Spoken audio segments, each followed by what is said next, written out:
Happy Wednesday, halfway there. I wanted to do our lesson plan for Wednesday just in case you wanted to follow along at home. Our theme is nursery rhyme this week. So today is Baa Baa Black Sheep. So our song is going to be Baa Baa Black Sheep. And we're just going to do a really simple art. I'm just going to take a piece of white paper and I'm going to just let them color a big mess with black crayon, and I'm going to help them to color in circles. And a good way to do that is you say circle, circle, circle, circle, circle, circle, circle, circle, stop. And then you just keep doing that over and over again. And circle, circle, fast, circle, circle, fast, circle, circle, fast, and stop.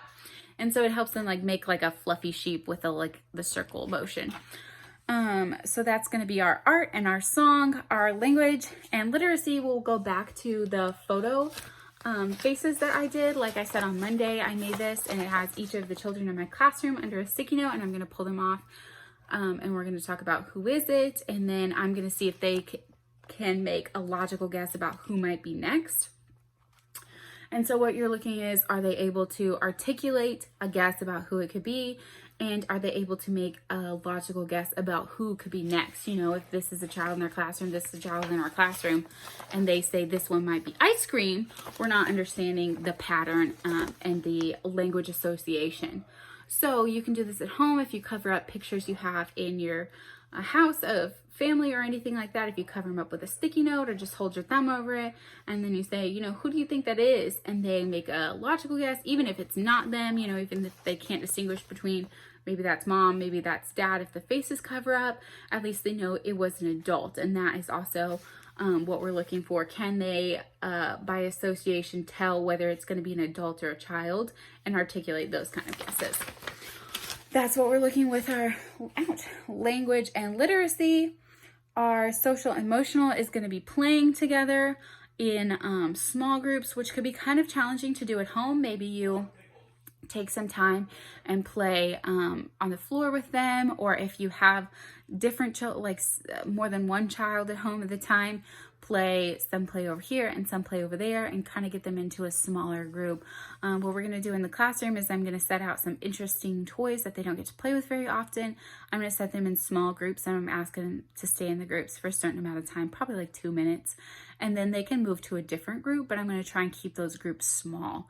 The smaller the group is, the more likely children are to talk to their peers.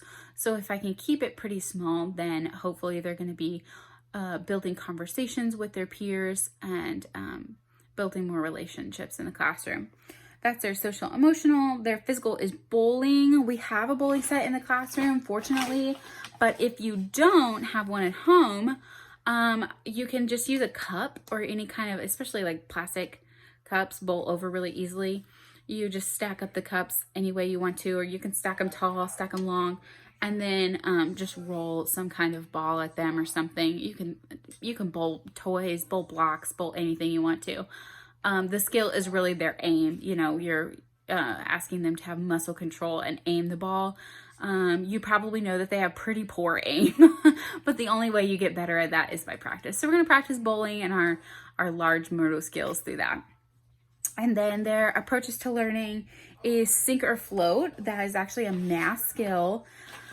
And all we're going to do is we're going to take a plastic tub, and I have several different items.